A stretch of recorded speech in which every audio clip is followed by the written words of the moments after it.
The industrial floor buffer vibrated against Jennifer's palms at 5:30 a.m., its mechanical hum echoing through the Fort Bragg's Special Operations weight room. Sweat already dampened her gray contractor uniform, despite the November cold seeping through the facility's high windows. 42 Navy SEALs grunted through morning PT, their coordinated breathing creating a rhythm she once knew by heart. She kept her head down, guiding the machine across rubberized flooring in precise geometric patterns. The long sleeves of her undershirt clung to forearms marked by stories she'd stopped telling. Her reflection in the mirror-polished free weights showed a woman the operators saw but never noticed. 5'4", maybe 130 pounds soaking wet, dark auburn hair pulled into a functional bun, the kind of invisible person who cleaned up after warriors. Commander Brett Holloway entered through the east entrance, his 6'1" frame filling the doorway. At 42, he still carried the build of an active operator, though 8 months behind a desk had softened his edges. His voice cut through the mechanical noise. "Gentlemen, observe. If she can't handle a floor buffer, imagine her with a rifle." The nearest rack of SEALs paused mid-rep. 12 heads turned. 3 phones emerged from gym bags. Jennifer's hands tightened on the machine's handles, but her face remained neutral. She'd learned stillness in places these men would never see. Lieutenant Kyle Brennan, all 6'3" and 220 pounds of him, set down his barbell with theatrical precision. At 28, he wore his SEAL trident like a crown. "Commander's got a point. Navy probably wouldn't take you anyway, sweetheart. Height requirements exist for a reason." Laughter rippled through the weight room. Not cruel yet, just casual, the kind of mockery that men convinced of their superiority dispensed without thought. Jennifer redirected the buffer toward the weapons rack along the south wall. Her movements remained economical, professional. She'd mopped floors in Kandahar safe houses and Syrian forward operating bases. This was just another floor. Chief Petty Officer Derek Vance approached from the bench press station, his shaved head gleaming under fluorescent lights. At 35, 14 years in the Navy had carved deep lines around his green eyes. "Hey, darling, you need a real man to help with that heavy equipment? Looks like it's about to drag you across the room." More phones appeared. The count reached 7. Jennifer made the mistake of looking up. Her hazel eyes met Holloway's blue ones for exactly 2 seconds. Something flickered in that exchange, a recognition the commander couldn't quite place, like seeing a familiar face in an unexpected context. He dismissed it immediately. "What's your name?" Holloway asked, moving closer. The SEALs formed a loose semicircle, and an audience gathering for entertainment they hadn't requested but would gladly consume. "Jenny Reed, sir." Her voice emerged quiet, flat, the kind of tone that gave nothing away. "Reed, you've been working here long." 8 months. 8 months. Holloway crossed his arms, biceps straining against his Navy PT shirt. "And in those 8 months, has anyone explained that this facility is for operators, real operators, not," he gestured vaguely at her buffer, "support staff during training hours?" "My shift starts at 0500, sir.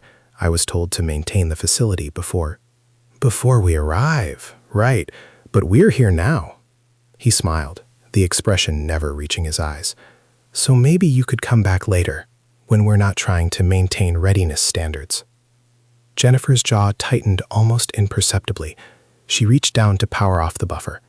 As she bent, her cleaning motion brought her past the weapons display case, a locked rack holding training M4s, Sig Sauer pistols, and various tactical equipment. Her eyes tracked across the arrangement with mechanical precision, cataloging each item's position relative to the others. Her hand moved near the case's edge with the automatic caution of someone who'd handled live ordnance, her fingers never crossing the invisible trigger plane, even though no weapons were within reach. Petty Officer Second Class Tyler Morgan watched from the pull-up bar station. At 23, with red hair and freckles that made him look 19, he was the newest SEAL in the room. His jaw worked like he wanted to say something. He didn't. Vance picked up Jennifer's cleaning supplies, a caddy containing spray bottles and microfiber cloths, and examined them with exaggerated interest. "You know what? These look dirty. Really dirty." He tipped the caddy. Bottles clattered across the floor, one rolling under the squat rack. Jennifer stood motionless. Her breathing remained controlled. 4 counts in, 4 counts out. A pattern drilled into muscle memory through scenarios these men had only simulated. "You gonna pick those up, Reed?" Holloway asked. "Or do you need help with that too?" She crouched slowly, gathering bottles one by one. As she reached under the squat rack, Holloway moved to the bench press directly above her position. He loaded 2 45-pound plates on each side, 225 pounds total, and positioned himself on the bench. "Actually, Reed, while you're down there, the floor under this bench needs attention. Really grind it in. I want to see that shine." Jennifer remained in her crouch, now trapped between equipment and ego. 35 phones were recording. The count had grown as word spread to the facility. SEALs from adjacent rooms drifted in, drawn by the prospect of morning entertainment. She said nothing. Her hands collected the last bottle, movements deliberate. Liberated, refusing to be hurried by humiliation. Brennan leaned against the dumbbell rack.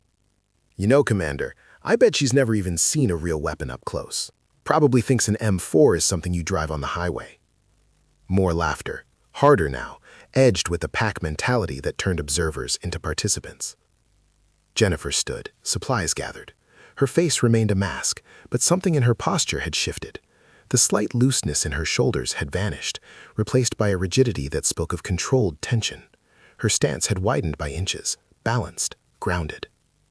Tyler Morgan finally spoke, his voice barely audible over the ambient noise. "Sir, her shift isn't over until—" "Morgan?" Holloway didn't even look at him. "Drop and give me 50 for interrupting." The young SEAL hesitated, then complied. His protest died unborn. Jennifer walked toward the storage closet, her gait steady despite 42 pairs of eyes tracking her movement. She'd walked through worse gauntlets. The difference was those had involved actual bullets. As she reached the closet door, Vance called out one more time. "Hey, Reed, same time tomorrow? This has been fun." She paused, hand on the doorknob. For a moment, it seemed she might turn around, might say something that would shift the dynamic, establish a boundary, demand the respect her presence alone should have commanded. Instead, she opened the door and stepped inside, pulling it close behind her with a soft click that somehow felt louder than the laughter that followed. In the weight room, the SEALs returned to their sets. Phones disappeared. The incident dissolved into the morning routine, already becoming an anecdote they'd share over lunch. None of them noticed the way she'd moved through that space. None of them caught the tactical efficiency of her cleaning patterns, the way she'd automatically positioned herself with sightlines to all entrances, back never to a door. None of them registered that her startle reflex when Vance had knocked over her supplies had been exactly 0. And absolutely none of them saw the small trident tattoo on her inner left forearm hidden beneath the damp sleeve of her undershirt as she stood alone in the supply closet and allowed herself exactly 10 seconds of closed eyes and controlled breathing before returning to work. The weight room returned to normal. 42 Navy SEALs continued their training, confident in their superiority, comfortable in their domain. They had no idea what they'd just done, or who they'd done it to. 2 hours later, Jennifer knelt beside the outdoor equipment storage area, scrubbing mud from tactical gear containers. The November sun had burned off the morning fog, leaving the obstacle course visible in harsh detail. Rope climbs, wall traversals, tire runs, all empty now during 7 o'clock break period. Lieutenant Brennan and Chief Vance approached across the grass, their boots leaving impressions in the frost-softened ground. 35 SEALs occupied the adjacent pavilion, eating protein bars and reviewing the morning's drill performance. "Well, look who's still here," Vance said, loud enough to carry. Several heads turned. "Thought maybe you'd quit after this morning, Reed. Most people with any self-respect would have." Jennifer continued scrubbing, her movements rhythmic and thorough. The container in front of her held rappelling equipment, carabiners, descenders, static rope. Her hands moved around the gear with practiced avoidance of the load-bearing points, never applying pressure where stress fractures might hide. Brennan circled to her left. "You know what your problem is? You don't know your place. This is a Tier 1 facility. We've got operators here who've done things you couldn't imagine, and you're just—" he gestured at her kneeling form, "furniture." Vance picked up her cleaning bucket, the one she'd refilled 10 minutes earlier. "Whoops," he tipped it. Soapy water flooded across the concrete pad, soaking her knees and ruining 20 minutes of work. The bucket clattered against the storage container. Jennifer's eyes closed. 2 seconds. Her jaw clenched hard enough that tendons stood out in her neck. Then her face smoothed, and she opened her eyes, reaching for the roll of shop towels without a word. "No reaction?" Brennan leaned down. "Come on, Reed. Show us some fire. Prove you're not just a—" He stopped mid-sentence. While reaching for the towels, Jennifer's hand had shot out automatically, catching a tactical knife that had tumbled from the overturned bucket. She'd grabbed it by the handle mid-fall, her fingers closing around the grip with the unconscious precision of someone who'd performed the motion 10,000 times. The blade pointed down in a reverse grip, her thumb naturally finding the jimping for control. Perfect retention, competition-level reflexes. The concrete pad went silent. Jennifer stared at the knife in her hand like it had materialized from nowhere. She carefully set it down, but the damage was done. That was... Brennan straightened. That was a lucky grab. Yeah, Vance recovered quickly. Anybody could have caught that. But his voice carried uncertainty now. Both men had seen the thumb positioning, the automatic safety orientation. That wasn't luck. That was training. Jennifer returned to soaking up water with towels, her movements now slightly stiff. The mask had slipped and she knew it. Commander Holloway emerged from the pavilion, drawn by the sudden quiet. He assessed the scene in seconds. The overturned bucket, Jennifer on her knees in soapy water, his two operators standing over her with expressions caught between amusement and confusion. "Problem here?" Holloway asked. "No, sir," Vance said quickly. "Just a spill. Reed's clumsy." Holloway's eyes tracked to the tactical knife on the concrete, then to Jennifer. "That knife fall?" "Yes, sir." "And you caught it?" "Reflex, sir." Reflex. Holloway picked up the blade, tested its weight. Most people's reflexes with a falling knife are to get out of the way. You grabbed it, by the handle, perfectly. Jennifer said nothing. She wrung out a towel, the water streaming between her fingers. "Stand up," Holloway ordered. She complied, rising to her full 5'4". Soapy water darkened her uniform pants from knee to ankle. Her hands hung loose at her sides, but her posture had shifted again, weight distributed evenly, shoulders squared, ready.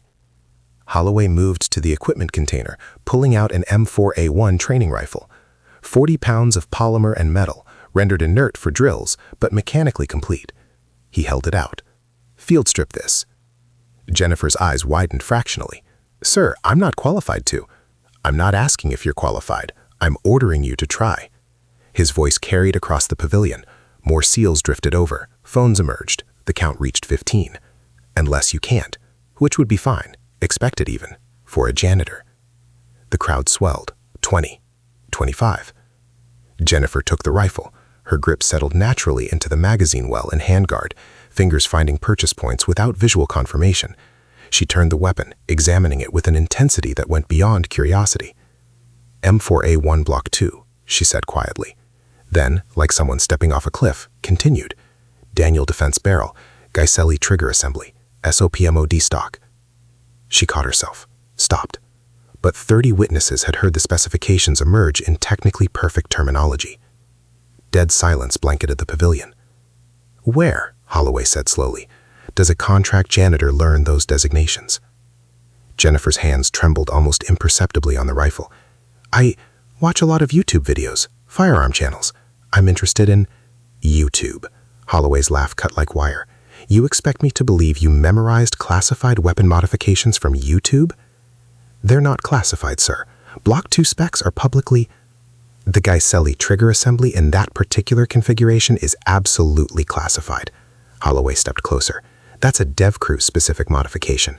So I'll ask again, where did you learn that?" Jennifer's breathing remained controlled, but sweat beaded at her temples despite the cold. She was trapped between truth and cover, and everyone present could see the calculation happening behind her eyes. Tyler Morgan pushed through the crowd. "Sir, maybe she just has good pattern recognition. Some people are visual learners and..." "Morgan, I told you to stay." "Stay out of this." Holloway never looked away from Jennifer. 50 more, after your first 50. The young SEAL's pace reddened, but he stepped back. Jennifer held the rifle at port arms, the position technically correct, but somehow wrong on a civilian. "Permission to return this weapon and get back to work, sir?" "Denied." Holloway pulled out his phone, thumb hovering over the record button. "You identified advanced modifications in 3 seconds. Either you're lying about your background, or you've got some explaining to do. So explain." The crowd had reached 35. Every operator in the immediate area had gravitated to the confrontation, sensing blood in the water. Jennifer's eyes tracked across the assembled SEALs, cataloging faces and positions with mechanical efficiency. When she spoke, her voice had dropped to something flat and emotionless. "I grew up around firearms. My father was military. I picked up terminology. What branch? Army. What unit? A pause. Rangers. Name? I don't see how that's relevant, sir."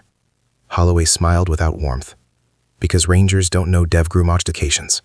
So either your dad was something other than a Ranger, or you're full of it." He gestured to the rifle. "Strip it, since you know so much." Jennifer's jaw worked, Her fingers tightened on the polymer, and for just a moment, the professional mask cracked enough to show something underneath. Something hard and dangerous, and completely at odds with the woman who'd been mopping floors 2 hours earlier. Then she carefully set the rifle against the storage container and stepped back. "I'm not authorized to handle military weapons, sir. I could lose my contractor license. But you can identify classified modifications. I made a mistake. I apologize." The crowd murmured. Vance laughed, the sound forced. "She's backing down. Probably read it on some forum and got lucky." But several of the older operators weren't laughing. Chief Warrant Officer Phillips, a 25-year veteran standing at the pavilion's edge, watched Jennifer with narrowed eyes. He'd seen something in that grip, that stance. Holloway picked up the rifle. "Fine. Back to work, Reed, but stay away from the equipment. Clearly you've got boundary issues." Jennifer nodded once and turned to gather her supplies. As she bent to collect the scattered towels, her sleeve rode up slightly. Just an inch, just enough. Phillips saw it first, a flash of black ink on her inner left forearm, a specific shape. He stepped forward, mouth opening. Jennifer yanked the sleeve down and straightened, supplies clutched against her chest. Their eyes met for half a second. Recognition flared in Phillips' expression, shock, confusion, then the beginning of understanding. She walked away quickly, disappearing around the equipment shed. The crowd dispersed slowly, returning to drills with a strange energy. The story would spread through the base by lunch. Weird janitor who knew too much, caught, then backed down. Probably just a military groupie with too much internet knowledge. But Phillips remained standing there, staring at the spot where Jennifer had vanished. He'd seen that tattoo. He knew exactly what it meant. And he knew that Commander Holloway had just made the worst mistake of his career. By 10 o'clock hours, the incident had metastasized into base legend. 60 operators gathered at the firing range, drawn by rumors that had grown with each retelling. Commander Holloway stood at the firing line, arms crossed, waiting. Jennifer arrived carrying her equipment cart, moving through the crowd like she'd been summoned. Which she had. The base facilities coordinator had called her 20 minutes earlier with specific instructions. Report to Range 7, Commander Holloway requesting maintenance support. She knew what this actually was. Holloway's voice carried across the range. "Reed, front and center." The crowd parted. Jennifer walked through the corridor of operators, her eyes forward, face expressless. She wore the same stained uniform from earlier, soak marks still visible on her knees. "You've been talking," Holloway said. "Word spreads fast on a military installation. Apparently you know weapon systems, tactics, all sorts of fascinating things for a janitor." He gestured to the firing line. "So here's the situation. You're going to qualify basic rifle marksmanship, right now." Jennifer said nothing. "If you pass, I'll publicly apologize for this morning. Full acknowledgement that I misjudged you." His smile was surgical. "If you fail, you're fired, escorted off base, credentials revoked. And we both know you'll fail, because this," he pulled back a tarp covering a rifle on the shooting bench, "is your weapon." The M4 looked wrong. Even from 10 feet away, Jennifer could see the forward assist was missing its spring pin. The ejection port cover hung loose. Someone had deliberately sabotaged it. 300 yards, Holloway continued. 10 rounds, you need 7 hits center mass to qualify. Standard SEAL evaluation distance. He paused. For operators, not janitors. The rangemaster, Sergeant Hayes, approached with a target verification sheet. At 41, he'd spent 19 years in the Corps before transferring to contract instruction. His weathered face showed skepticism about the entire proceeding. "Sir, standard qualification is 100 yards for—" "Did I ask for standard, Sergeant?" Hayes's jaw tightened. "No, sir." Jennifer moved to the shooting bench. She picked up the rifle, her hands flowing through an inspection sequence. Chamber check, magazine well examination, bolt carrier assessment. Her fingers found the missing pin immediately. "Extractor spring tension insufficient," she said quietly. "Gas port oversize causing short stroke. This weapon will malfunction every 3rd round." She looked up. Approximately. Absolute silence blanketed the range. Holloway recovered first. "You shoot what you're given, Reed. That's military life. Or don't you know that from your YouTube videos?" Jennifer set the rifle down carefully. "I don't waste ammunition on broken equipment. Give me tools and 3 minutes, or give me a functional weapon. You don't get either. You shoot that rifle or you leave this base." The crowd had swollen to 75, phones recorded from multiple angles, This was no longer about marksmanship. It was about humiliation, about maintaining hierarchies, about proving that knowledge stayed in its proper containers. Jennifer pulled a small multi-tool from her cleaning cart. Holloway moved to stop her, but Hayes raised a hand. "Sir, if she can fix it, let's see if she can." 3 minutes and 12 seconds later, Jennifer had field-stripped the weapon, replaced the extractor spring with one cannibalized from her multi-tool, and adjusted the gas port using a dental pick from her first aid kit. The rifle went back together with mechanical precision. She hadn't looked at the assembly once. Her hands had worked from pure muscle memory. Tyler Morgan, standing at the crowd's edge, whispered to the operator beside him, "That's not YouTube knowledge." Jennifer loaded a 30-round magazine, chambered around, and assumed a shooting stance that made every veteran present straighten unconsciously. Elbows tucked, cheek well perfect, breathing controlled. The first shot cracked across the range. Hayes checked the spotting scope. Center mass, dead center. 9 more shots followed in 47 seconds, each report sharp and measured, each ejected casing arcing in identical parabolas. Hayes walked to the target with his scope. The crowd followed his progress in silence. He reached the 300-yard marker, examined the target, then pulled it down and walked back. His face was carefully neutral. 10 rounds, he announced. 10 hits. Grouping is... He paused, looking at Jennifer like seeing her for the first time. 2.3 inches at 300 yards. Someone in the crowd whistled low. Standard SEAL qualification required 4-inch groupings at that distance. Competition shooters averaged 3 inches. She just shot better than competition standard with a sabotaged weapon she'd repaired in 3 minutes. Holloway's face darkened. Again, moving targets, 400 yards. Hayes turned. "Sir, we don't have moving target systems at 400 yards." "Then improvise, Sergeant. 5 targets, 5 seconds each exposure, random intervals." "Commander, that's SEAL Team 6 evaluation." Operation standards. That's not a basic. Are you questioning my orders? Hayes went silent. He looked at Jennifer, something close to apology in his expression, then moved to the control booth. Jennifer ejected her magazine, checked her remaining rounds. 20 left. She'd need 5, maybe 6 if her timing was off. The crowd pressed closer. Word had spread beyond the range now. Operators from adjacent facilities jogged over. The count pushed past 80. Chief Phillips stood near the rear, arms crossed, watching Jennifer's every movement with intense focus. "Ready on the firing line," Hayes called, his voice tight with reluctance. Jennifer settled into position. This time, her breathing pattern changed. Longer inhales, controlled exhales timed to her heartbeat. The rifle became an extension of her body, moving with fluid precision. The first target appeared for 5 seconds at 400 yards. She fired. Hit. Target 2. 3 seconds exposure. Hit. Target 3. 4 seconds, partially obscured by a barrier. Hit. Target 4. 2 seconds, extreme left position. Hit. Target 5. 6 seconds, but moving lateral. 2 shots. Both hit. Total time, 14 seconds. Hayes didn't need to check the targets. He'd watched through the spotter scope, seen each round find its mark with mechanical inevitability. 5 targets, 6 rounds, 6 hits. Average engagement time? His voice cracked slightly. 2.8 seconds. The crowd erupted in chaos, operators shouting, pulling out phones, shoving for better views. This wasn't just good shooting. This was world class. This was Special Operations Forces evaluation standard. This was impossible for a janitor. Phillips pushed through the crowd. Ma'am, where did you train?" Jennifer carefully engaged the rifle's safety and set it down. Her hands were shaking now, small tremors she couldn't quite control. "I can't discuss that." "That's not civilian shooting," Phillips pressed. "That's military. That's counter-sniper technique. That's..." He stopped himself, aware of how many people were listening. "Who are you?" "I'm a contractor. That's all." Holloway stepped between them, his face flushed red. "She's lying. This is all lies, stolen valor. She probably broke into the range before and memorized..."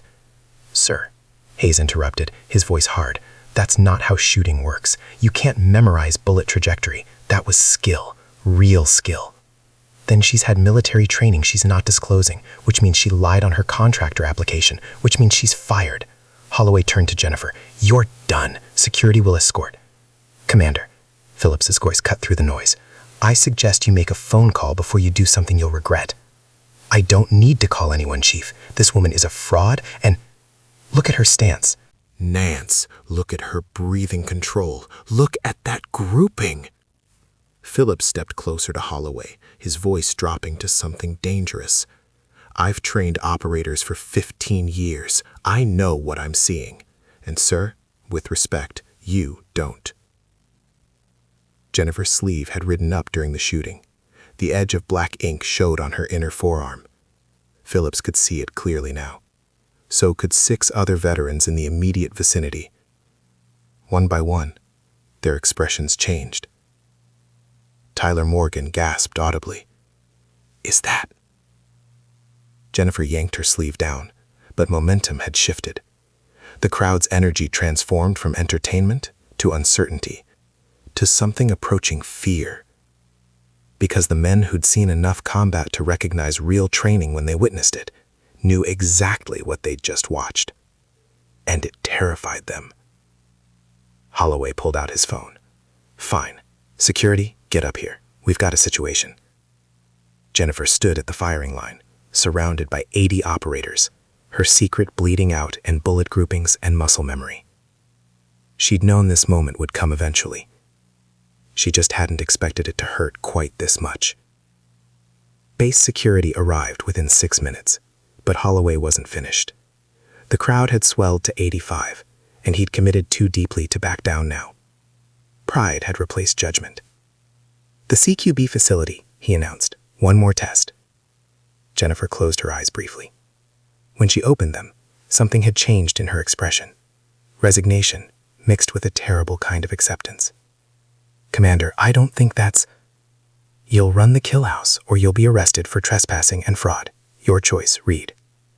Sergeant Hayes stepped forward. "Sir, the CQB course requires safety certification. She's not—" "She just shot expert marksman scores at 400 yards with moving targets. I think she can handle room clearing." Holloway's voice carried an edge of desperation now.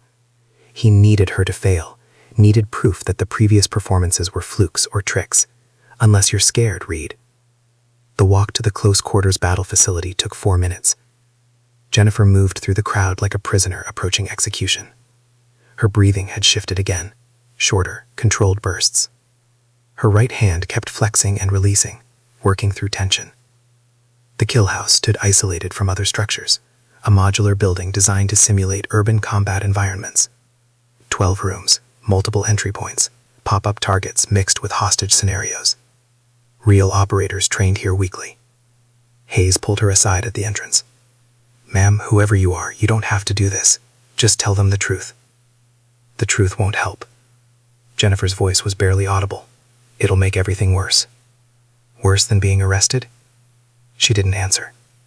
Hayes handed her a training vest. Vest loaded with simunition magazines, paint marking rounds that hurt but didn't kill. Standard loadout.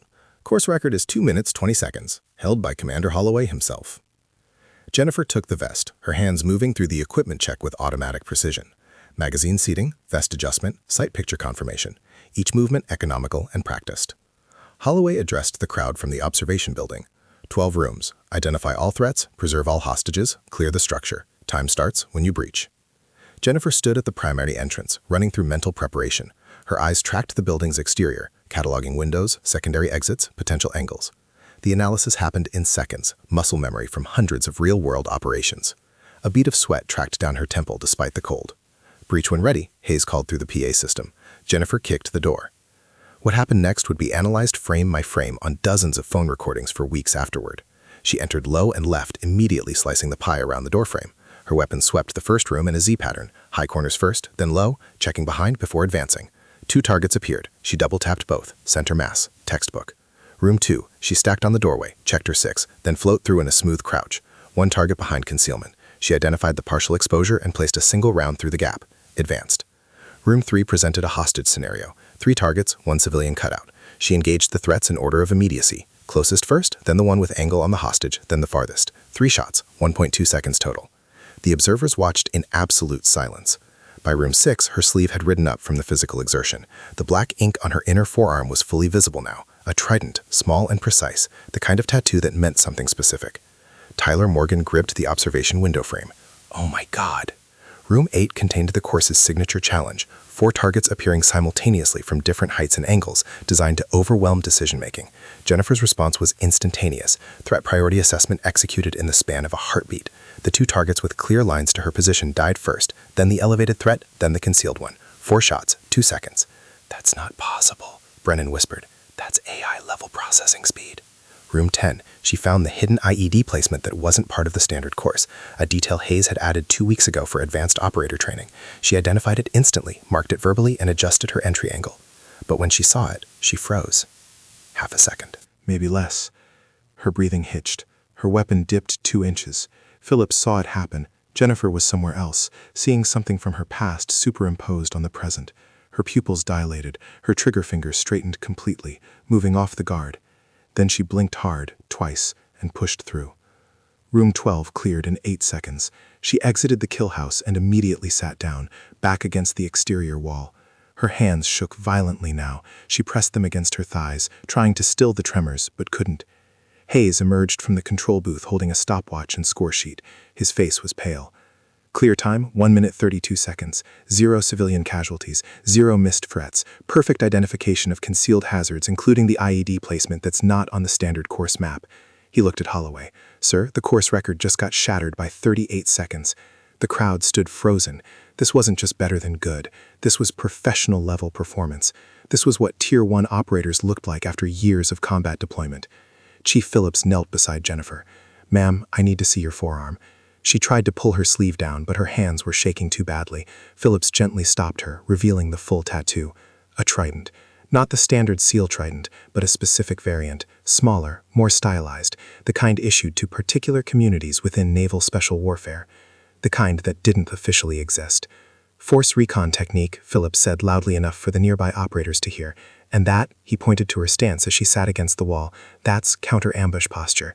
That freeze in room 10 when you saw the IED? That's combat stress response, PTSD. Vance pushed forward. "That tattoo, that can't be real. Women aren't—" "Careful how you finish that sentence, Chief," Phillips warned. Holloway descended from the observation platform, his face twisted between fury and confusion. "Who are you? Tell me right now or I'm having you arrested for stolen valor and trespassing on a federal facility." Jennifer looked up at him. Her hazel eyes were wet, but her voice emerged steady. "I'm nobody, Commander. Just someone who used to be something else." "That's not an answer. It's the only one I'm authorized to give." The crowd pressed closer. 85 people, all recording, all witnessing the collapse of their assumptions about who belonged in their world. "Before we see what happens next, stop for just a second. Have you ever had a skill that people refused to believe you possessed because of how you looked? Have you ever been so underestimated that proving yourself felt more exhausting than staying invisible? Drop a comment if you've been there, because what's about to happen will hit different." Rent if you have. Now watch what happens when the truth can't be hidden anymore. Base security radioed that Rear Admiral Hawkins had arrived on station for an unscheduled inspection. She was 8 minutes out. Holloway's expression shifted from anger to calculation. An admiral's presence changed everything. Either his judgment would be validated and his career saved, or he didn't want to think about the alternative. Jennifer remained sitting against the killhouse wall, her breathing slowly returning to normal. The tremors in her hands had decreased but not vanished. She stared at nothing, locked in some internal battle that had nothing to do with the crowd surrounding her. Tyler Morgan brought her a bottle of water. She accepted it with a small nod, the first gesture of gratitude anyone had seen from her all day. "Ma'am," Tyler said quietly, "I don't know who you are, but thank you for not giving up." Jennifer's laugh was bitter and short. "I gave up 8 months ago. This is just the consequences catching up." Phillips ordered the crowd to disperse and give her space. Most complied reluctantly, moving back 20 feet but maintaining visual contact. This was too important to miss. Sergeant Hayes sat down on Jennifer's other side. "I've been running this course for 7 years. I've seen Rangers, SEALs, Delta, MARSOC, everyone. That run you just made? Top 3 I've ever witnessed. Maybe top 1. Stop. Ma'am, whoever you were the best at it." "Were. Past tense." Jennifer's voice cracked slightly. "I'm not that person anymore. I can't be." "Because of the injury?" "Because everyone I worked with is dead." The words dropped like stones into water, creating ripples of silence. Hayes and Phillips exchanged glances. That explained the PTSD response, the medical retirement, the need to stay close to the military without being part of it. Holloway paced near the observation building, checking his phone obsessively. 7 minutes until the Admiral arrived. 7 minutes to figure out how to spin the situation into something that didn't destroy his career. Brennan approached Phillips. "Chief, is she really?" "Not my place to confirm, Lieutenant. But I've been in this community 25 years. I know the signs." Phillips kept his voice low. "And if she is what I think she is, the commander just spent 6 hours humiliating someone with more combat experience than everyone on this base combined." The weight of that statement settled over the assembled operators like fog. Jennifer finally stood, using the wall for support. Her legs were steady, but her face showed the cost of the last hour. Pale, drawn, aged beyond her 34 years. She looked directly at Holloway. "Sir, permission to leave before the Admiral arrives." "Denied. You're staying right here until this gets sorted out." Then, I invoke my right to remain silent until proper authority is present. You don't have... Actually, Commander, she does. Phillips stepped between them.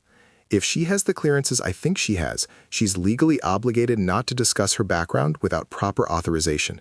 UCMJ Article 92, failure to obey lawful orders, includes orders not to disclose classified information. Holloway's face flushed crimson. You're taking her side? I'm taking the side of military law, sir. The sound of vehicles approaching carried across the facility. 3 black SUVs, moving fast. Admiral Hawkins had arrived early. Jennifer's eyes closed again. This time they stayed closed for 5 full seconds. When they opened, something had shifted. The mask was gone.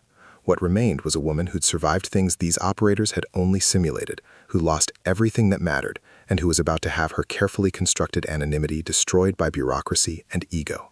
She straightened to attention as the vehicle stopped, and waited for her past to finally catch up with her present. Rear Admiral Patricia Hawkins emerged from the lead SUV with the kind of presence that made everyone within 50 feet stand straighter.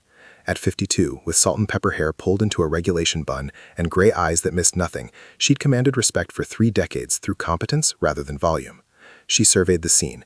85 operators clustered around the CQB facility, phones out, base security standing by uncertainly, and Commander Holloway looking like a man watching his career disintegrate in real time. Someone want to explain why my unannounced inspection just got interrupted by reports of a security incident at the kill house? Her voice carried without shouting. Commander Holloway, your senior officer present. Report. Holloway snapped to attention. Ma'am, we have a situation with a civilian contractor. Suspected stolen valor, unauthorized weapons handling, possible security breach. She has a name, Commander. Jennifer Reed, ma'am, contract maintenance worker. She's been making claims about military experience and demonstrating skills that... What kind of skills? Expert marksmanship, tactical movement, classified weapon knowledge. We believe she's fabricated a military background and... You believe. Hawkins turned to Hayes. Sergeant, what did you witness? Hayes stepped forward, his weathered face serious. Ma'am, I observed the contractor complete rifle qualification at 300 yards with a 10-round, 2.3-inch grouping, then 5 moving targets at 400 yards, 6 rounds, 6 hits, average engagement time 2.8 seconds, then CQB course completion in 1 minute 32 seconds with perfect target discrimination. Hawkins's expression didn't change, but something flickered in her eyes. Course record? 2 minutes 20 seconds, ma'am, held by Commander Holloway. So she beat it by 38 seconds. Yes, ma'am, and identified a concealed IED placement not on the standard course map. Hawkins turned to Jennifer, who stood at rigid attention despite her civilian clothes. Eddie's, what's your actual name? Jennifer Reed, ma'am. That's the name on your contractor badge. I am asking for your real name. Jennifer's jaw tightened. I'm not authorized to discuss my background without proper clearance verification and need to know confirmation, ma'am. The crowd went silent. That was military speak, specific military speak related to classified programs. Hawkins studied Jennifer for a long moment.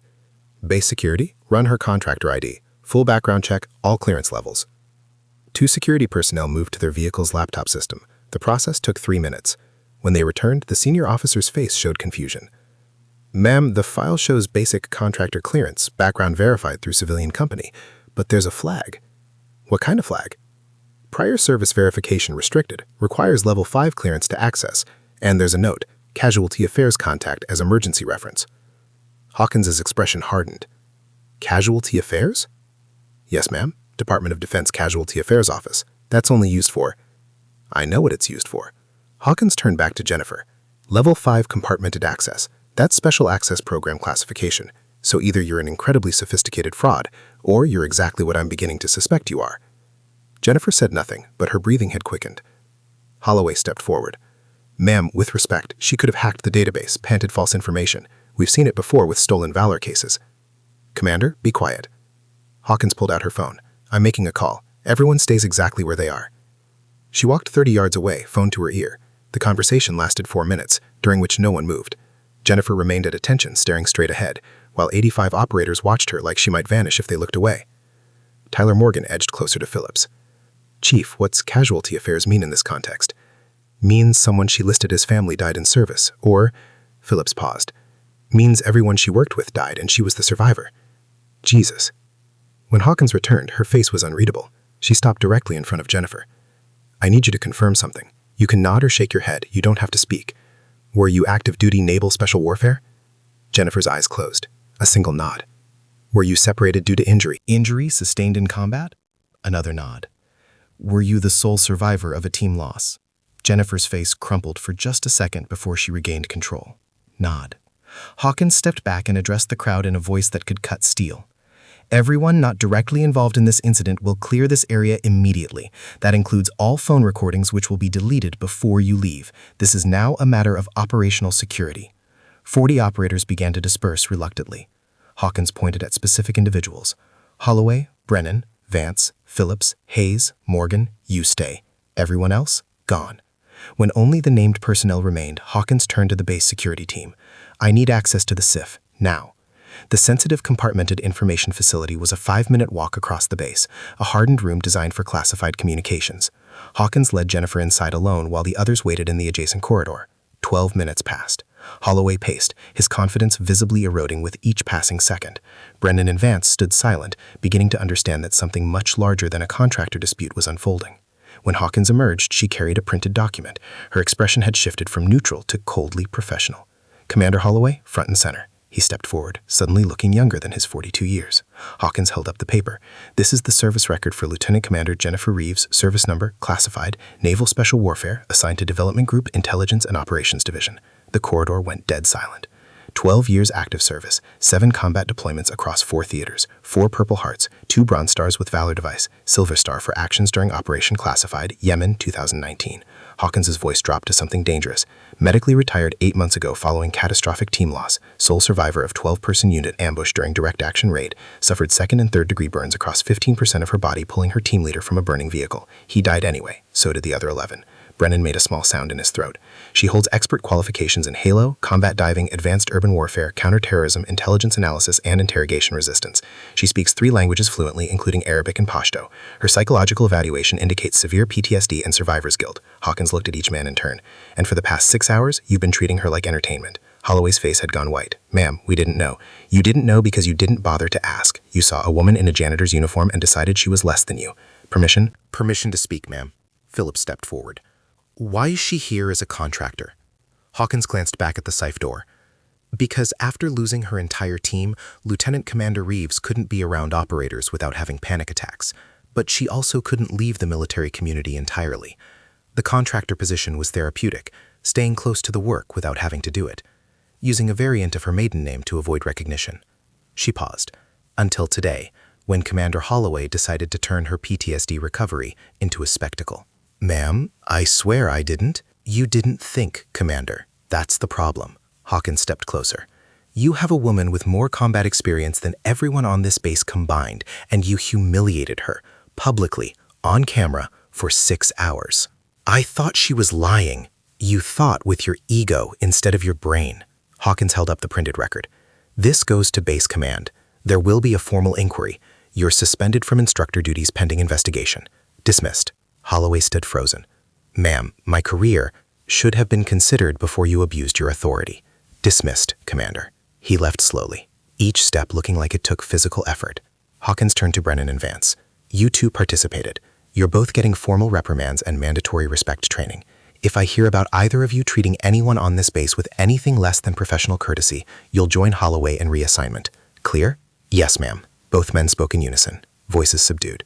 "Dismissed." They left quickly. Hawkins nodded to Tyler. "Petty Officer Morgan, you tried to intervene. That took courage. Noted in your file. You're free to go." Tyler hesitated. "Ma'am, is she Is Lieutenant Commander Reeves going to be okay? That's not your concern, son, but I appreciate you asking. When only Phillips and Hayes remained, Hawkins's shoulders dropped slightly. Chief, Sergeant, between us, she's barely holding together in there. The flashback during the CQB run was real.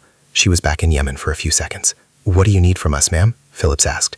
Give her space, but keep an eye out. She's going to need people who understand what combat actually costs. Hawkins looked at the safe door. She came here to heal. Instead, we ripped open every wound she had. Phillips nodded slowly. Permission to ask. Why reveal her identity? Couldn't this have been handled quietly? Because Holloway forced it. He was going to have her arrested. At that point, protecting her meant exposing her. Hawkins's voice carried genuine regret. Sometimes there are no good options, just less terrible ones. The safe door opened. Jennifer emerged, her face carefully blank. The printed record of her service was visible In Hawkinson's hand, and Jennifer's eyes tracked to it before looking away. Lieutenant Commander, Hawkins said formally. Jennifer came to attention. Ma'am, you're relieved of contractor duties for the remainder of the week. Report to base medical for evaluation. That's an order. Yes, ma'am. And Jennifer? Hawkinson's voice softened fractionally. I'm sorry this happened. You deserved better. Jennifer's mask cracked slightly. Permission to speak freely, ma'am? Granted. They didn't know. They couldn't have. This is on me for thinking I could hide. Her voice was steady but hollow. I should have stayed away. No, Phillips said quietly. We should have been better. All of us. Jennifer nodded once, not trusting herself to speak further. As she walked away, escorted by base security for processing, 50 operators watched from various distances. The story would spread through the entire special operations community within 24 hours, and Commander Holloway's career was already over. The base conference room filled slowly over the next 30 minutes. Admiral Hawkins had called for all personnel directly involved in the incident, plus senior command staff. 65 people now occupied a space designed for 40, standing room only along the walls. Jennifer sat at the front table, still in her stained contractor uniform. Her hands rested flat on the surface, motionless. The tremors had stopped, replaced by an eerie calm that came from accepting the inevitable. Hawkins stood at the head of the table, the printed service record in a sealed folder before her. Base Commander Colonel Matthews sat to her right, his expression carefully neutral. This briefing is classified, Hawkins began. Nothing discussed here leaves this room without written authorization. Clear? Murmurs of acknowledgement rippled through the assembled personnel. At 05:30 this morning, Commander Holloway initiated what escalated into 6 hours of harassment toward a civilian contractor. What he didn't know, what none of you knew, was that contractor's actual background. She opened the folder.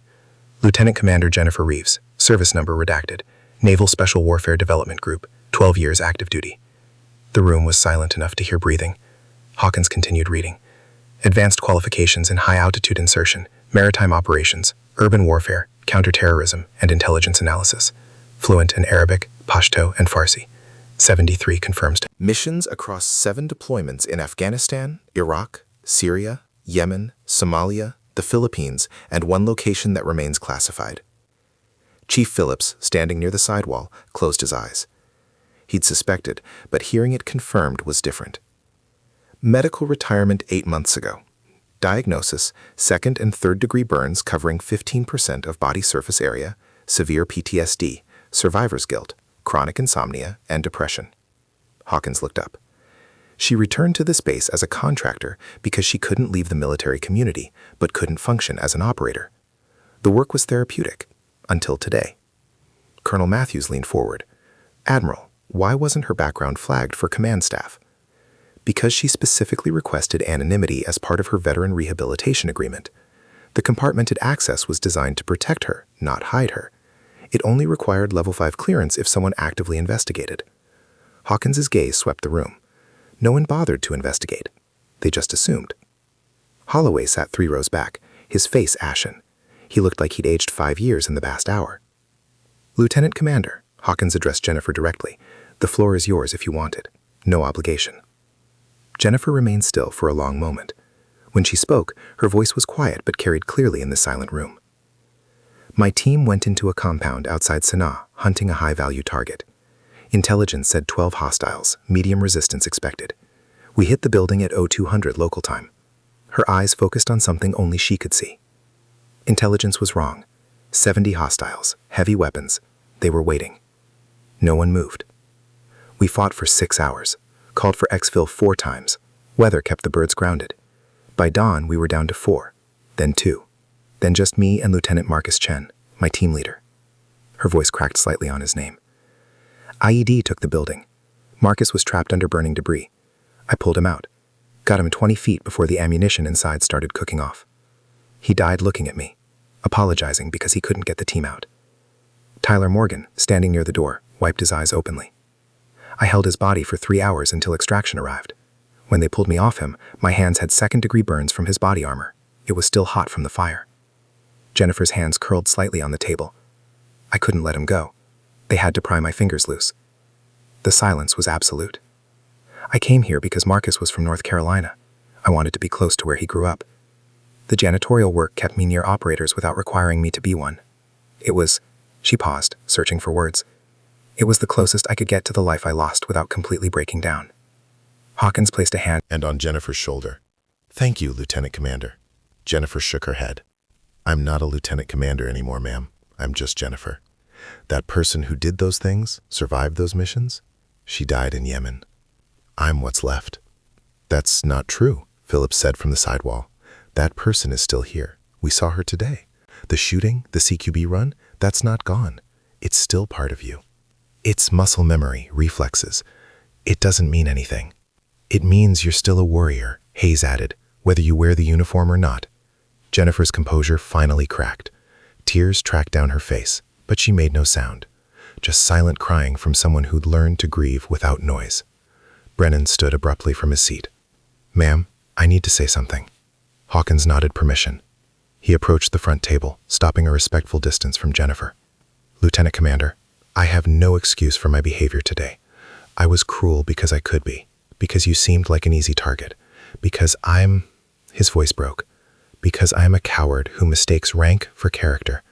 I'm sorry. That's inadequate, but it's all I have." Jennifer looked at him directly for the first time. "You want to make it right, Lieutenant?" "Yes, ma'am. Anything. Next time you see someone being disrespected, be the person who stands up, like Petty Officer Morgan tried to do." She glanced at Tyler.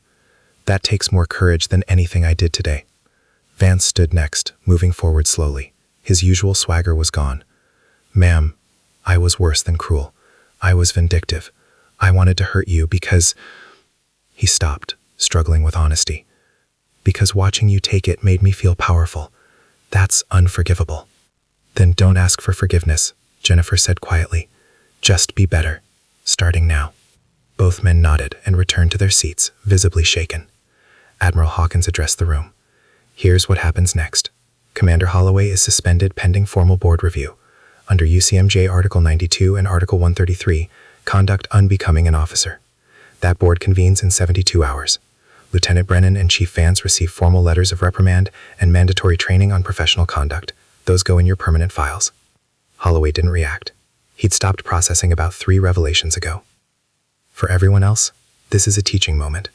Lieutenant Commander Reeves held one of the most dangerous jobs in the United States military. She did it with distinction and at tremendous personal cost. And we, this community that claims to value warriors, treated her like she was invisible. Colonel Matthews stood. "Going forward, this base will implement new protocols. Every person, regardless of position or rank, receives baseline respect until they prove they don't deserve it." Not after they prove they do deserve it. Before. Hawkins turned to Jennifer. "Lieutenant Commander, Chief Phillips suggested something I want to run by you. We could use someone with your experience as an instructor. Contract position, not active duty. You'd train operators in advanced tactics, but also in something more important. How to recognize real skill and real sacrifice when you see it." Jennifer's eyes widened.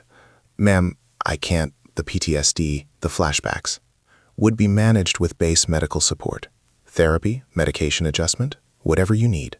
You'd work at your own pace." Hawkins' voice softened. "You came here to heal. Maybe teaching is part of that healing. I don't know if I can be around operators every day without remembering what you lost." Philip stepped forward. "Ma'am, with respect, you're already around us every day. At least as an instructor, they'd know who you are, what you've done. You wouldn't have to hide." Jennifer looked around the room. 65 pairs of eyes watched her, and for the first time all day, they saw her, really saw her. "Can I think about it?" Her voice was small, uncertain. Take all the time you need, Hawkins said. The offer stands indefinitely. The briefing concluded 20 minutes later. As people filed out, many stopped to shake Jennifer's hand or offer quiet words of respect. Some just nodded, unable to find adequate language for what they'd witnessed. Tyler Morgan waited until nearly everyone had left. "Ma'am, I just wanted to say, what you did, pulling your team leader out even when you knew he was gone, that's the most courageous thing I've ever heard." Jennifer managed a small smile. "I didn't have a choice, Tyler. You don't leave people behind, ever, even when staying means burning with them." "That's the choice, though, isn't it? To stay?" She nodded slowly. "Yeah, I guess it is." As the room emptied, Hawkins and Colonel Matthews approached together. "Jennifer," Matthews said, using her first name deliberately, "whether you take the instructor position or not, you're welcome on this base. Not as a contractor, as one of us." "I was always one of you, sir. You just couldn't see it." "Fair point." He extended his hand. "Thank you for your service. All of it. Including this morning, when you showed restraint I'm not sure I would have had." After they left, Jennifer sat alone in the conference room. The printed service record lay on the table where Hawkins had left it. 12 years of her life reduced to 3 pages of text. She picked it up, reading through achievements that felt like they'd happened to someone else. Silver Star, Bronze Stars, Purple Hearts. A list of sacrifices that hadn't saved the people who mattered most. But beneath the pain, something else stirred. Something she hadn't felt in 8 months. Purpose. Say. Maybe Phillips was right. Maybe teaching was part of healing. Maybe she could turn the worst day of her civilian life into something that mattered. She folded the record and placed it in her pocket. Then Lieutenant Commander Jennifer Reeves walked out of the conference room and into whatever came next. The warrior wasn't dead. She'd just been waiting for permission to exist again. 3 days later, the formal board convened in the base administrative building. Commander Holloway sat before a panel of 3 senior officers, his service record spread across the table like an autopsy. 23 witnesses had submitted statements. 47 phone recordings had been reviewed. The evidence was overwhelming. Jennifer wasn't required to attend, but she came anyway. She sat in the back of the hearing room wearing civilian clothes, jeans and a plain sweater, looking more like herself than she had in months. The board president, a Navy captain with 30 years of service, read the findings. "Commander Brett Holloway, you are found responsible for conduct unbecoming an officer, abuse of authority, and creating a hostile work environment.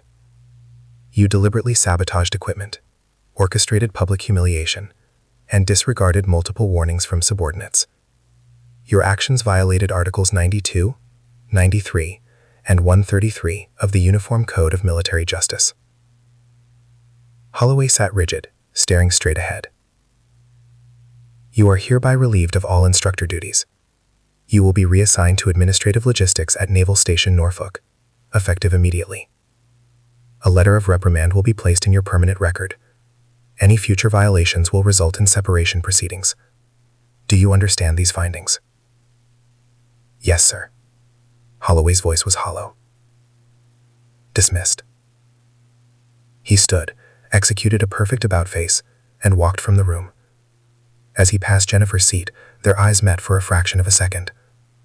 What she saw there wasn't anger or resentment, just the profound emptiness of a man realizing his ego had destroyed everything he'd built. She felt no satisfaction in it. Outside the hearing room, Lieutenant Brennan waited nervously.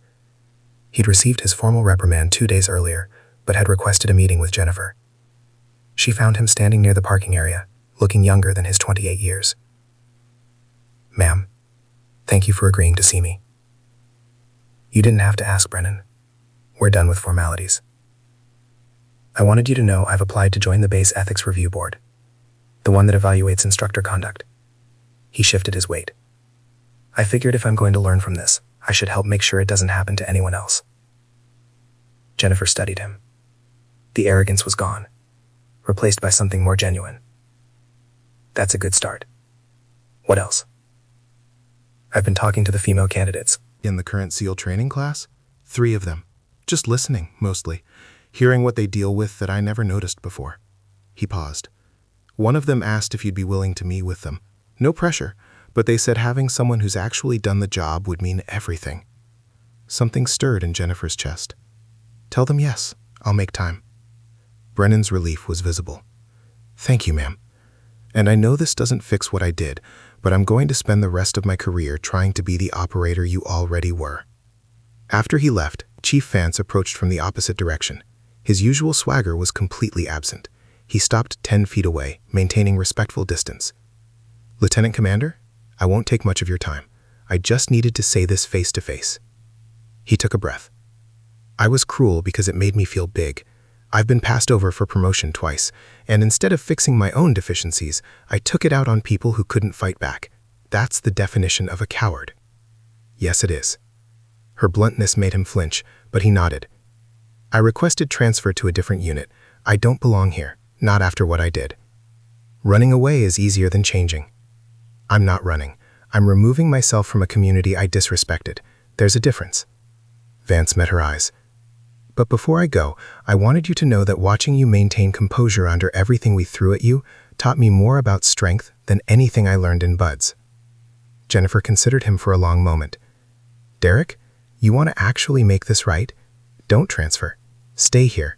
Let people see you change. Show the young operators that making mistakes doesn't end your story. Refusing to grow from them does. You think they'd accept that? I think they'd respect it more than watching you disappear. Vance noted slowly, processing. I'll think about it. And ma'am, thank you for not giving up on us, even when we gave you every reason to. He left, and Jennifer found herself alone in the parking area. The November air was crisp, carrying the scent of pine from the surrounding forest. She breathed deeply, feeling something close to peace. Her phone buzzed. A text from Admiral Hawkins. Conference Room C, 1400 hours. Bring your thinking cap. When Jennifer arrived at the conference room, she found 30 young SEALs in training, the current class working through advanced qualifications. They stood when she entered, a mark of respect that still felt foreign. Admiral Hawkins stood at the front. At ease, everyone. Lieutenant Commander Reeves has agreed to speak with you about leadership, respect, and what it actually means to be a warrior. Jennifer, the floor is yours. She hadn't prepared remarks, hadn't expected this, but as she looked at the young faces, including 3 women who watched her with desperate hope, she knew what needed to be said. You all know what happened 3 days ago. You've seen the videos, heard the stories. Some of you probably think I handled it wrong, that I should have identified myself immediately, shut down the disrespect from the start. Heads nodded cautiously. You'd be right.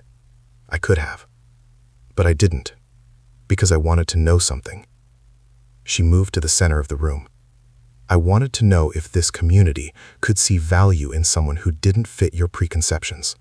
If you could recognize skill and sacrifice without the uniform telling you it was there. The room was silent. We failed that test. Badly. She let that hang. But here's what matters now. Every single one of you will face moments where someone doesn't look like what you expect a warrior to look like. Maybe they're smaller, different gender, different background. And in that moment, you'll have a choice. She turned to face the 3 female candidates directly. You can do what Commander Holloway did. Judge based on appearance. Make assumptions. Let ego override observation. Or you can do what Chief Phillips and Petty Officer Morgan did. Pay attention. Ask questions. Show respect until someone proves they don't deserve it. Tyler Morgan, standing at the back, straightened at hearing his name. The difference between a warrior and a bully is simple. A warrior's strength protects the vulnerable. A bully's strength exploits them. Jennifer pulled up her left sleeve, revealing the burn scars fully for the first time. I got these pulling my team leader out of a burning vehicle. I failed. He died anyway. So did 11 others. Several candidates looked away, uncomfortable with the raw honesty. I don't show you this for sympathy. I show you this so you understand that your skills, your rank, your physical strength, none of it matters if you don't have honor. Lieutenant Chen was 6'2", 220 pounds of pure operator. But when it mattered, he used his last breath to apologize to me. To apologize for not getting the team out. Her voice thickened. That's a warrior. Someone who thinks of others even when dying. One of the female candidates raised her hand tentatively. Ma'am, how do we earn respect in a community that doesn't want us here? You don't earn it. You demand it through competence and character. And when people refuse to give it, you don't shrink. You don't quit. You stand there and make them confront their own inadequacy. Jennifer looked at each of the three women in turn. Will it be harder for you? Yes. Unfair? Absolutely. But fair isn't the standard. Excellence is. You meet that standard, and the good operators will recognize it. The bad ones will expose themselves. Another candidate, a young man barely 20, asked, Sir, ma'am, how do we know? What if we're being good operators or bad ones? You ask that question genuinely. The bad ones never doubt themselves. Admiral Hawkins stepped forward. Lieutenant Commander Reeves has accepted the instructor position. Starting next week, she'll be running advanced tactical ethics training. This isn't about rules and regulations. It's about the kind of warriors we want to be. The room erupted in applause. Not polite, obligatory clapping, but genuine appreciation. The three female candidates were crying openly. After the session ended, they approached her together. The tallest, a 24-year-old named Rachel Kent, spoke for the group. Ma'am, we heard what you did. Not just surviving, but how you handled being disrespected. We face that every day in smaller ways. Having you here, teaching us, it changes everything. Jennifer felt the weight of their hope and nearly buckled under it. I can teach you tactics, but the strength you need, that's already inside you. You're here, aren't you? Still standing despite everything they throw at you? That's the hard part. Everything else is just training. The gathering dispersed slowly. Jennifer found herself alone with Chief Phillips, who'd observed from the doorway. That was good, he said simply. Real. I don't know if I can do this every day, Chief. Be the symbol they need. You're not a symbol. You're a person who survived something terrible and decided to keep serving anyway. That's what they need to see. Phillips handed her a folder. Training schedule. You start with ethics and decision-making under stress. 40 hours of curriculum. You build it however you want. Jennifer opened the folder, scanning the blank template pages. Room to create something meaningful from the wreckage of her experience. Phillips, why are you helping me? Because 26 years ago, someone helped me when I was lost. Female Master Chief who saw potential when everyone else saw problems. She's retired now, but I think about her every day. He smiled. This is me paying it forward. That evening, Jennifer stood in the weight room where it had all started 72 hours earlier. The space was empty now, equipment waiting silently. She walked to the spot where she'd knelt in soapy water, where Vance had humiliated her, where everything had unraveled. She knelt again, this time by choice. And for the first time since Yemen, she allowed herself to remember the good parts. Not just the loss, but what came before. The brotherhood, the purpose, the absolute certainty that what she did mattered. Lieutenant Marcus Chen's voice echoed in her memory. Reeves, you're the smartest person on this team. When I'm gone, you carry this forward. Promise me. She promised, then watched him die, then spent 8 months hiding from that promise. I'm carrying it forward now. Whoa, Marcus, she whispered to the empty room. Took me a while, but I'm doing it. The weight room offered no response, but somehow she felt lighter. Lieutenant Commander Jennifer Reeves stood, turned off the lights, and walked into her new life. The warrior had found her purpose again, and this time, she wasn't hiding from it. 1 week later, Jennifer entered the weight room at 05:30 hours, the same time, the same space, where everything had changed. But this time, she wore gray athletic gear with a small instructor badge clipped to her collar. Not a uniform. She'd made that clear to Admiral Hawkins. She'd teach, but she couldn't wear the uniform again. Not yet. Maybe not ever. 30 SEALs conducted morning PT, their synchronized movements creating the rhythmic breathing pattern she remembered from another life. When she entered, the room fell silent. Then, as one, they stood. She waved them down quickly. As you were, I'm just here to work out. But they didn't resume immediately. Tyler Morgan approached first, followed by several others from the class she'd addressed 3 days earlier. Ma'am, we were hoping you'd run us through CQB drills today, if you're willing. Jennifer felt the old resistance rising, the instinct to refuse, to protect herself from the memories that live fire and close quarters would trigger. But she'd made a commitment. I'm not an official instructor yet. Paperwork takes time. Doesn't have to be official, Rachel Kent said, stepping forward with the two other female candidates. We just want to learn from someone who's actually done it.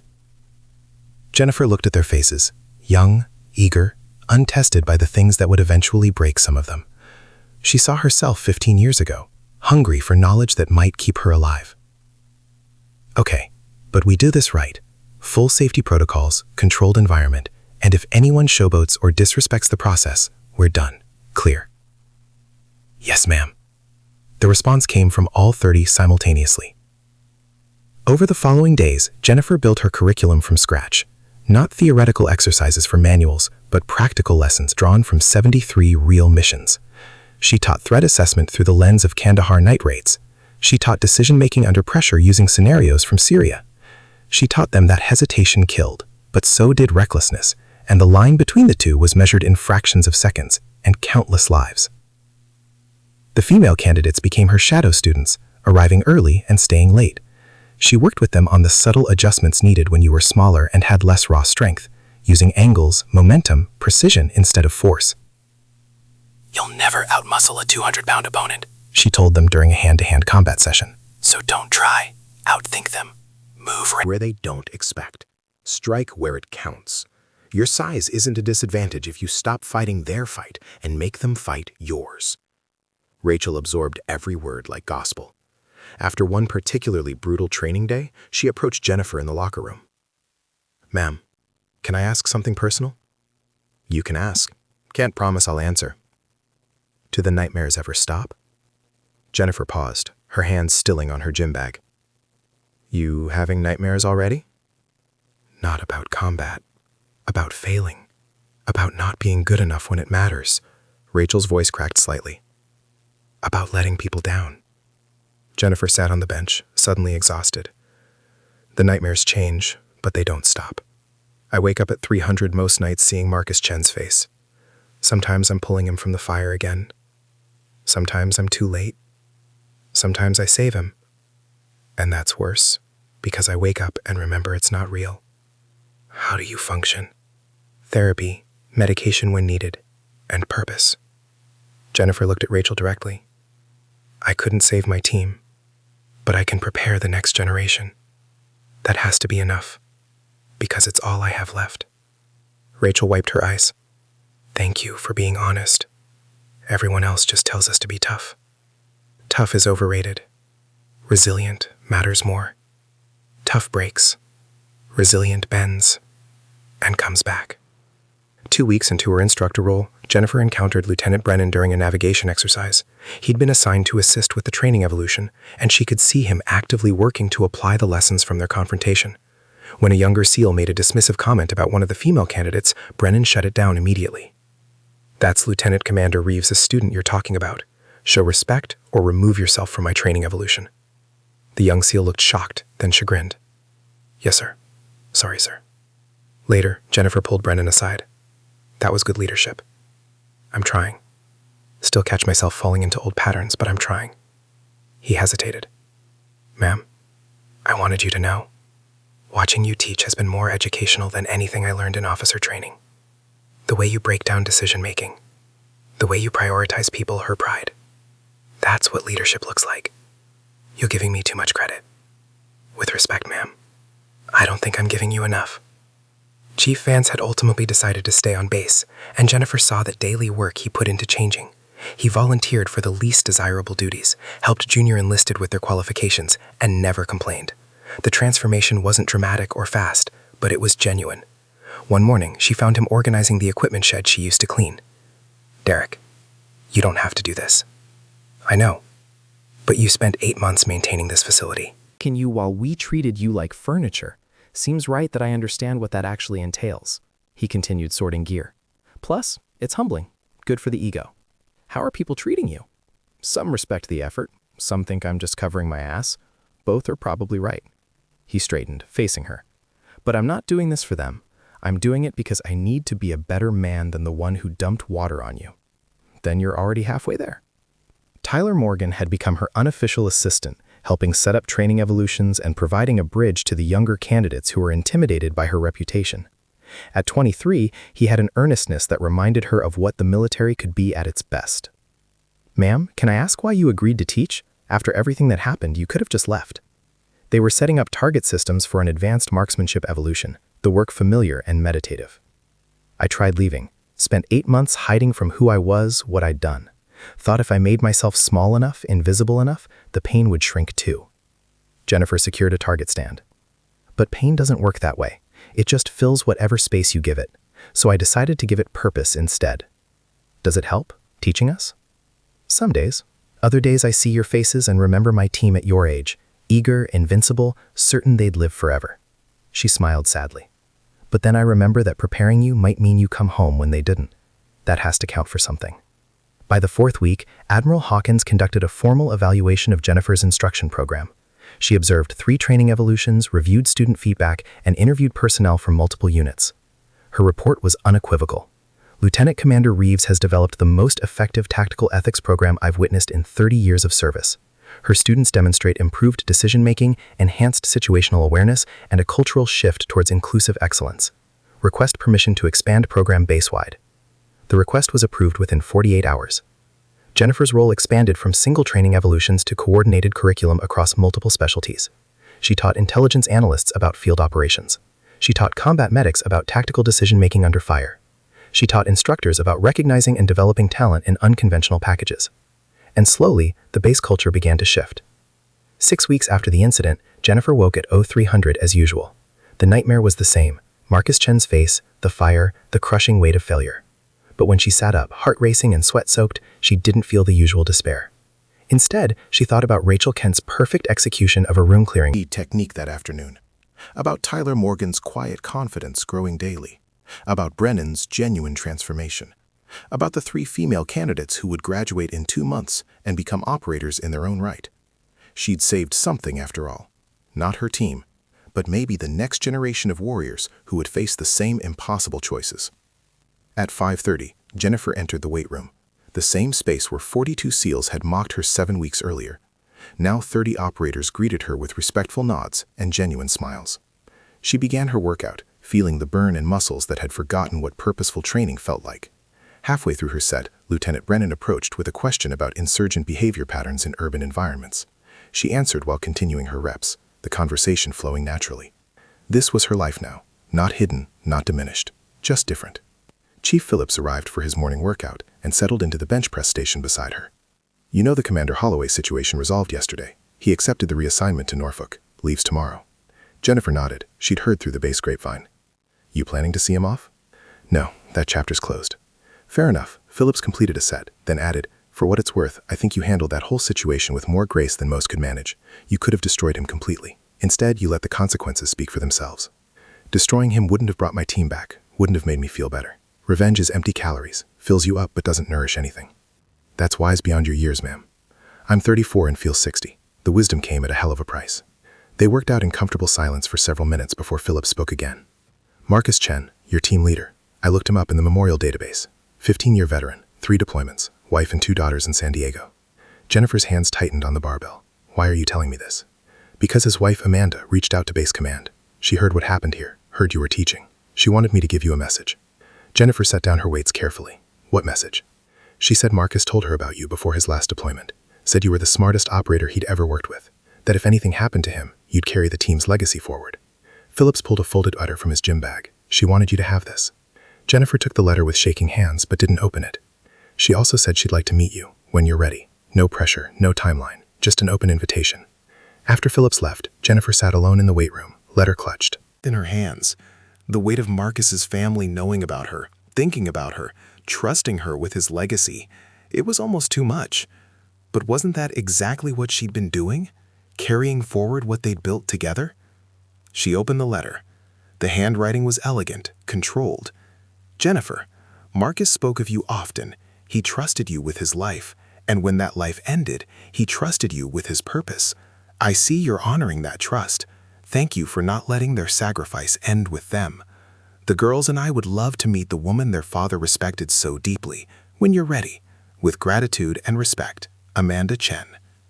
Jennifer folded the letter carefully and placed it in her gym bag. Maybe someday she'd be ready for that meeting. Maybe someday she could look Amanda Chen in the eyes without feeling the crushing weight of survival. But today, she had 30 operators waiting for advanced tactical instruction. She had 3 female candidates who needed mentoring. She had a purpose that made waking up at 0300 bearable. Lieutenant Commander Jennifer Reeves stood, collected her gear, and walked toward the training facility. The November sun was rising over Fort Bragg, painting the obstacle course in shades of gold. She'd started this journey invisible and underestimated, scrubbing floors while warriors ignored her existence. Now she walked through that same base as an instructor, a mentor, a bridge between loss and purpose. The uniform stayed folded in her closet. The rank remained complicated. The nightmares continued their nightly visits. But the warrior, that essential core of who she was, had found its way home. Not to the past, to something new. And Jennifer Reeves, survivor of Yemen and teacher of the next generation, discovered that sometimes the strongest thing you could do wasn't pulling someone from fire. It was showing others how to prevent the fires from starting at all. She'd lost everything in that compound outside Sana'a, but standing in the morning light, surrounded by students who saw her clearly for the first time, she'd found something too. Not redemption, that was too clean a word for the messy work of healing, but purpose. And for a warrior lost in grief, purpose was enough. It had to be, because it was all she had and everything she needed. The end. If this story resonated with you, if you've ever been underestimated or overlooked because of how you look, drop a comment below. Share this with someone who needs to hear that their past doesn't define their future. Subscribe for more stories about courage, redemption, and the warriors who prove that strength comes in unexpected forms. What's your story of rising above judgment? I'm reading every comment. Your voice matters. Your story matters. And like Jennifer Reeves, you're stronger than anyone gives you credit for.